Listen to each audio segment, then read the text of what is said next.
Hello दोस्तों, एक बार फिर से आप सभी का बहुत बहुत स्वागत है। तो दोस्तों, जैसा कि आपको मालूम है कि मध्य प्रदेश में उम्मीदवारों की जो किस्मत है ईवीएम में कैद हो चुकी है। मध्य प्रदेश में 230 विधानसभा सीटों के रुझान भी आने शुरू हो गए। जी हां दोस्तों, आपको बता दूं कि 3 दिसंबर को यहां पर काउंटिंग होगी। वोटों की काउंटिंग मध्य प्रदेश में 3 दिसंबर को होगी। और आपको यह भी याद दिला दूं कि 17 नवंबर को मध्य प्रदेश में विधानसभा का चुनाव संपन्न हो चुका है। तो दोस्तों, जो उम्मीदवार मध्य प्रदेश में किस्मत आजमा रहे हैं, उनकी जो रातों की नींद है उड़ चुकी है। वो अब 3 दिसंबर की तारीख का इंतजार कर रहे हैं। लेकिन दोस्तों, ओपिनियन पोल का पहला रुझान लेकर आज मैं हाजिर हूं। आज मैं आपको विस्तार से बताने वाला हूं किस पार्टी को कितनी सीटें मध्य प्रदेश में मिलने वाली हैं और किस पार्टी को कितना वोट परसेंटेज मिलने वाला है, बीएसपी कहां खड़ी है।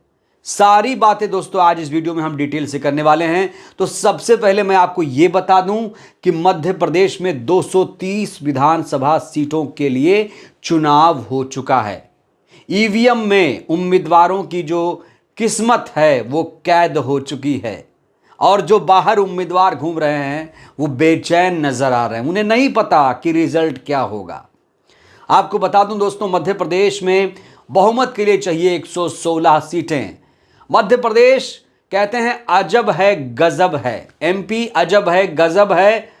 और जो आंकड़े सामने आए हैं ओपिनियन पोल के पहले रुझान के दोस्तों, वो भी अजब गजब आंकड़े सामने आए हैं। तो आंकड़े बेहद ही दिलचस्प और चौंका देने वाले हैं मध्य प्रदेश के। तो इससे पहले दोस्तों मैं आपको रुझान बताऊं, इससे पहले मैं आपको किस पार्टी को कितनी सीटें मिल रही हैं, वोट परसेंटेज क्या रहा है, उससे पहले मैं आपको थोड़ा सा पार्टियों के बारे में जानकारी दे दूं। दोस्तों, यहां पर प्रमुख पार्टियां हैं कांग्रेस पार्टी और भारतीय जनता पार्टी। अक्सर मध्य प्रदेश में इन्हीं की सरकारें बनती रहती हैं और पिछले 15 सालों से शिवराज की यहां पर सरकार है। और भ्रष्टाचार एक बहुत बड़ा मुद्दा यहां पर उभर कर सामने आया। कई सारे घोटाले भी शिवराज सरकार पर लगे हैं। जिस तरीके से जनता में असंतोष रहा, उसको लेकर भी भारतीय जनता पार्टी की कार्यशैली को लेकर सवाल खड़े होते रहे हैं। और दोस्तों, कांग्रेस पार्टी आपको याद होगा 2018 के विधानसभा के चुनाव में बहुमत पाते पाते रह गई थी। बहुमत नहीं पाई थी, लेकिन उन्होंने सरकार तो बना लिया। लेकिन ऑपरेशन लोटस चला, उसके बाद कांग्रेस सरकार को गिरा दिया गया। मध्य प्रदेश में सिंधिया ने कांग्रेस के साथ गद्दारी करके कांग्रेस पार्टी कमलनाथ की सरकार को गिरा दिया था। और आज सिंधिया मलाई खा रहे हैं। आज सिंधिया केंद्रीय मंत्री बनकर बीजेपी के साथ चले गए हैं, मलाई खा रहे हैं। खैर, ये तो चैप्टर क्लोज हो चुका है। यहां एक दिलचस्प खेल बना रही है, बिगाड़ रही है बहुजन समाज पार्टी। जी हां दोस्तों, ना सिर्फ बहुजन समाज पार्टी बल्कि क्षेत्रीय पार्टी गोंडवाना गणतंत्र पार्टी और बहुजन समाज पार्टी के बीच यहां पर गठजोड़ हो गया है। और यह समीकरण बहुत कुछ खेल बनाएगा, बिगाड़ेगा। दोस्तों, आपको बता दूं, यहां पर बहुजन समाज पार्टी 230 विधानसभा सीटों में से 178 सीटों पर चुनाव लड़ रही है, जबकि उसकी सहयोगी पार्टी गोंडवाना गणतंत्र पार्टी 52 सीटों पर चुनाव लड़ रही है। तो यह है पार्टियों की स्थिति। खासतौर से 3 राष्ट्रीय पार्टियां यहां पर हैं। बहुजन समाज पार्टी भी राष्ट्रीय पार्टी है। कुछ लोग इसको क्षेत्रीय पार्टी बोलते हैं, जो अनजान लोग हैं। लेकिन दोस्तों, बहुजन समाज पार्टी एक राष्ट्रीय पार्टी है और बहुजन समाज पार्टी की सुप्रीमो हैं मायावती जी। मायावती जी की धुआंधार रैलियां हुई हैं मध्य प्रदेश में। 6 नवंबर से लेकर 14 नवंबर तक लगातार वो मध्य प्रदेश में रैली कर चुकी है। खासतौर से बुंदेलखंड के क्षेत्र में और चंबल क्षेत्र में उन्होंने धमाकेदार रैलियां की हैं और इसका एक प्रभाव कहीं ना कहीं मध्य प्रदेश में नजर आ रहा है। तो चलिए दोस्तों, बिना देरी के आपको बताते हैं कि मध्य प्रदेश में किस पार्टी को कितना प्रतिशत वोट मिल रहा है। सबसे पहले दोस्तों, दिल की धड़कनें आप लोग थाम लीजिए। सबसे पहले हम बात करेंगे कांग्रेस पार्टी की। कांग्रेस पार्टी को मध्य प्रदेश में 39% वोट मिलने की संभावना जताई जा रही है। दोस्तों, इस समय की अपने आप में बहुत बड़ी खबर है। ये जो रुझान हैं, ये आंकड़े हैं, चौंका देने वाले हैं।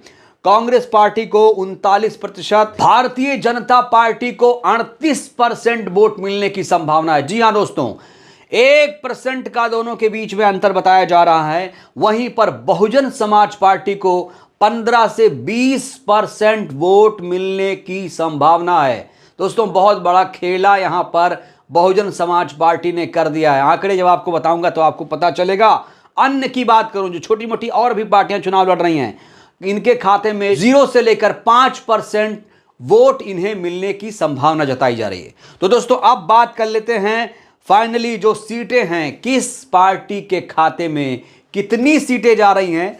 तो दिल की धड़कनें थोड़ा थाम लीजिए, गौर से दोस्तों सुनिएगा। ये आंकड़े बहुत ही चौंकाने वाले हैं, ये आंकड़े बेहद ही दिलचस्प हैं।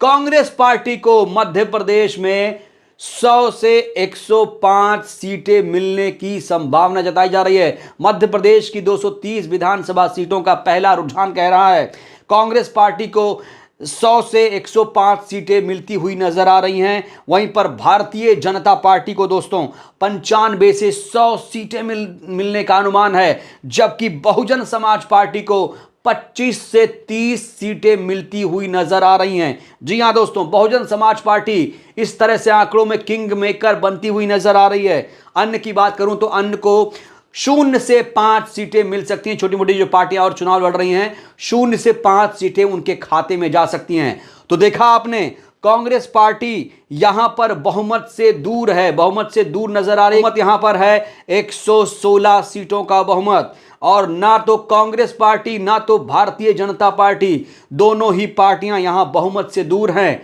और तीसरी पार्टी है बहुजन समाज पार्टी, जो इस समय किंग मेकर की भूमिका में नजर आ रही है। तो दोस्तों, बहुजन समाज पार्टी की सुप्रीमो ने जिस तरीके से सपना देखा था, जिस तरीके से वो चुनाव प्रचार कर रही थी, कहीं ना कहीं पहले रुझान में जो रुझान आ रहा है 230 विधानसभा सीटों का, उसमें बहुजन समाज पार्टी को भारी बढ़त, बंपर बढ़त मिलती हुई नजर आ रही है। 25 से 30 सीटें बहुजन समाज पार्टी को मध्य प्रदेश में मिल सकती हैं, और ऐसे में बिना बीएसपी के कोई भी पार्टी सरकार नहीं बना सकती। दोस्तों, ये आंकड़े, ये ओपिनियन पोल के पहले रुझान जो हैं, अपने आप में चौंका देने वाले, हैरान कर देने वाले हैं। हर कोई बसपा को इतना नहीं आंक रहा था, लेकिन जो आंकड़े आ रहे हैं, जो पहला रुझान है, वो बेहद दोस्तों अपने आप में हैरान कर देने वाला है। ऐसे में कांग्रेस पार्टी और भारतीय जनता पार्टी का कहीं ना कहीं बसपा सुप्रीमो ने यहां खेल बिगाड़ दिया है, और ये जो आंकड़े हैं दोस्तों, वो कहीं ना कहीं एक बड़ी भूमिका में बसपा को लाकर खड़ा कर रहे हैं। दोस्तों, यहां पर जानकारी आपको ये दे दूं कि 2018 के चुनाव में भी ऐसी ही स्थिति हो गई थी। किसी पार्टी को बहुमत नहीं मिल पाया था। आपको याद होगा, बहुजन समाज पार्टी ने 2 विधानसभा क्षेत्रों में जीत हासिल की थी। ये और बात है कि इनके विधायकों ने बीजेपी का दामन थाम लिया था, एक विधायक ने। हालांकि एक विधायक जो रामबाई हैं, वो बहुत ही सशक्त नेता है, वहां की बहुजन समाज पार्टी के एक दिग्गज नेता हैं। उन्होंने पार्टी नहीं छोड़ी थी, लेकिन एक जो नेता थे संजीव कुशवाहा, उन्होंने पार्टी से बगावत की थी, धोखा दिया था। और कुल मिलाकर दोस्तों, ये जो आंकड़ा है, ये जिस तरीके से आंकड़े पहले रुझान में सामने आ रहे हैं, वो बसपा के लिए किसी संजीवनी से कम नहीं है। तो दोस्तों, यहां पर साफ तौर पर बसपा जो है किंग मेकर की भूमिका में है। बिना बीएसपी के ना तो भारतीय जनता पार्टी, ना तो कांग्रेस पार्टी, ना तो कमलनाथ, ना तो शिवराज, कोई भी सरकार बनाने की स्थिति में नहीं होगा, अगर ये रुझान 3 दिसंबर के आंकड़े से मैच हो जाते हैं। याद रखिए दोस्तों, 3 दिसंबर को नतीजे आएंगे। एक बार फिर से मैं स्पष्ट कर देना चाहता हूं कि ये मध्य प्रदेश की 230 विधानसभा सीटों का पहला रुझान है, और पहले रुझान में बसपा ने सबको चौंका दिया है। दोस्तों, जिस तरीके से बसपा के पक्ष में आंकड़े आ रहे हैं, तमाम जो बीएसपी के कार्यकर्ता हैं, उनके लिए खुशी का मौका है।